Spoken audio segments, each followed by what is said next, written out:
Hi and welcome to this video. This video is going to be covering the disassembly of a Seiko 6138 bullhead. And we begin by removing the hands, starting with the centre sweep hand, which as you can see is fastened on very tightly, needs to be removed very carefully. You may be wondering why the hour and minute hand are in the position they're in rather than the typical 12 o'clock position. The reason for that is on this movement on uncasing the watch, the keyless works were displaced and I wasn't able to reset the stem in place to set the time on the hands, hence they were stuck in this position. So a little bit of careful jiggling around ensures that we can remove those safely. And then we remove the minute recorder and hour recorder hands.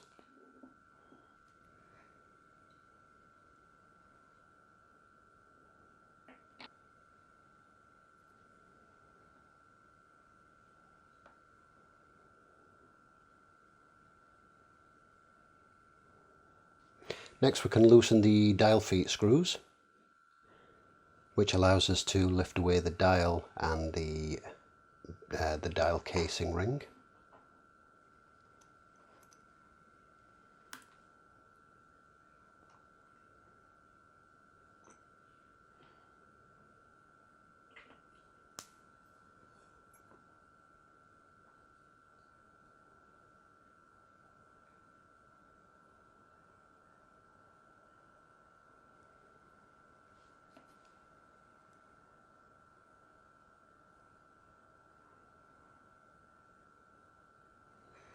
With those removed, the centre retaining C-clip can be levered away and lifted off, which allows us to remove the day wheel.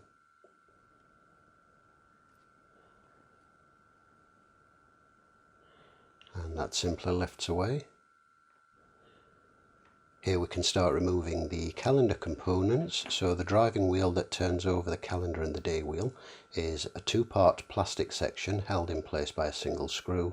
The screw is removed and then the two plastic parts are removed. The quickset star, which is held in place by a single screw, this is what sets the day portion of the calendar works on the quickset.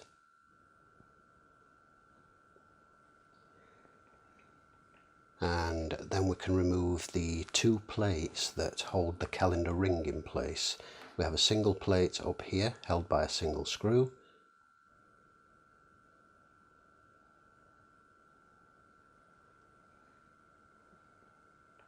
and then the lower plate which covers the jumper spring, which is held in place by two screws.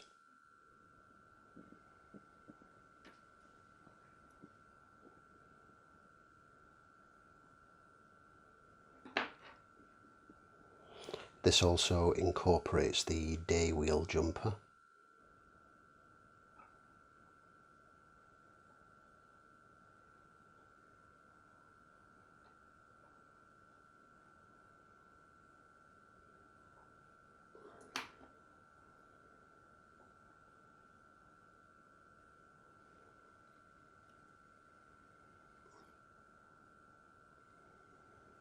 We can now lift away the calendar wheel jumper, followed by the calendar ring,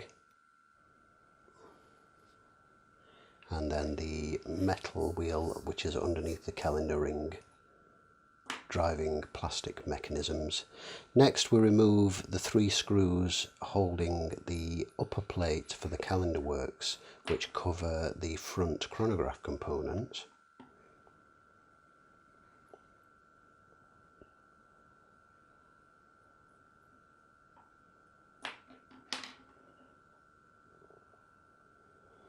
With these removed, the entire plate can be lifted away. It's worth noting, if desired, this entire plate can actually be lifted away with the calendar components in place, but for purposes of cleaning obviously it will need to be stripped, and it is easier to refit it with the calendar components missing. Here we can take the dial side train of wheels away, so the intermediate calendar driving wheel, the minute wheel, the hour wheel and the cannon pinion.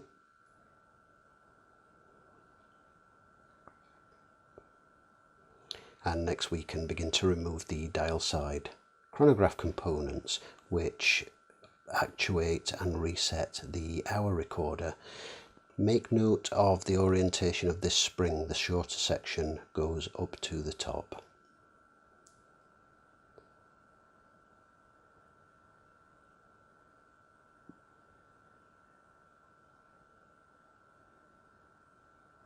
And there's the hammer for resetting the hour recording wheel.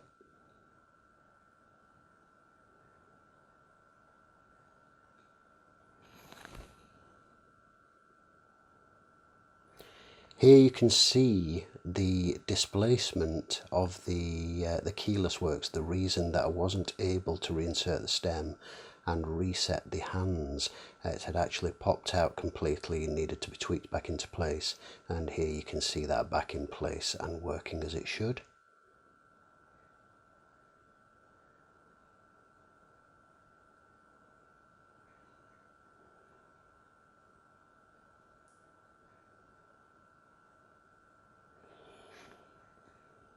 And at this point I'm removing the quickset mechanism.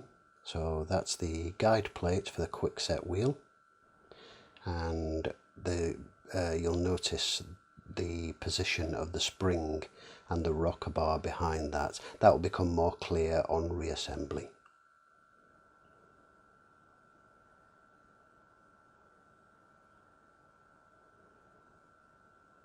And that bit there, as you can see, is under quite a bit of tension. Once we remove the retaining plate, the spring tension pops up the quick change day-date wheel.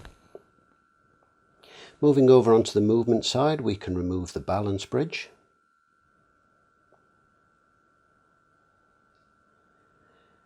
And then once the power has been removed from the movement, which wasn't shown, this can be just let down conventionally using the winding stem, as this is a hand wind movement. We remove the chronograph bridge, which is held in place by 3 screws. Next to be removed carefully are the chronograph operating lever spring and the hammer return spring. These can and will ping given the first opportunity. We can then lift away the hammers, the intermediate driving wheel, the minute recording wheel,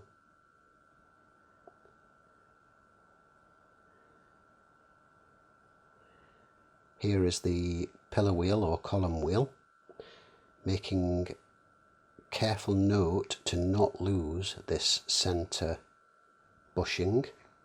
It's easy for those to get stuck in there and forget that it's there and then lose it on reassembly.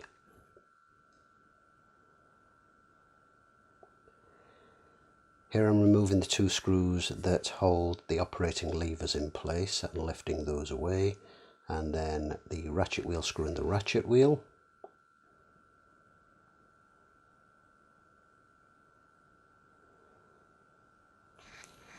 The little L-shaped intermediate plate which covers the 3rd wheel jewel, the click and its retaining screw, and then we can remove the 3 screws that hold the train bridge in place. Note the 3rd one is quite recessed, and here I use a piece of Rodico to lift that up as it's not accessible with tweezers.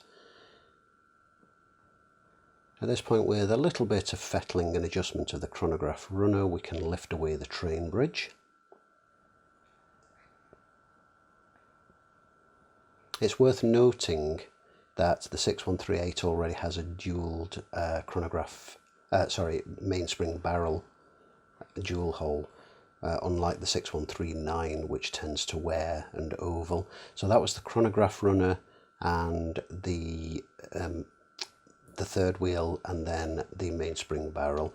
So that was the pallets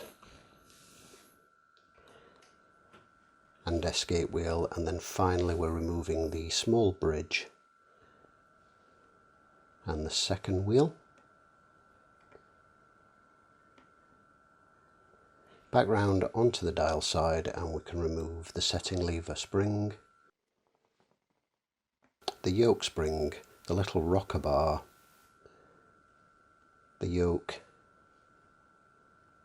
and the setting lever, And then pulling out the stem, that just leaves the clutch and the winding pinion. And that's the disassembly complete.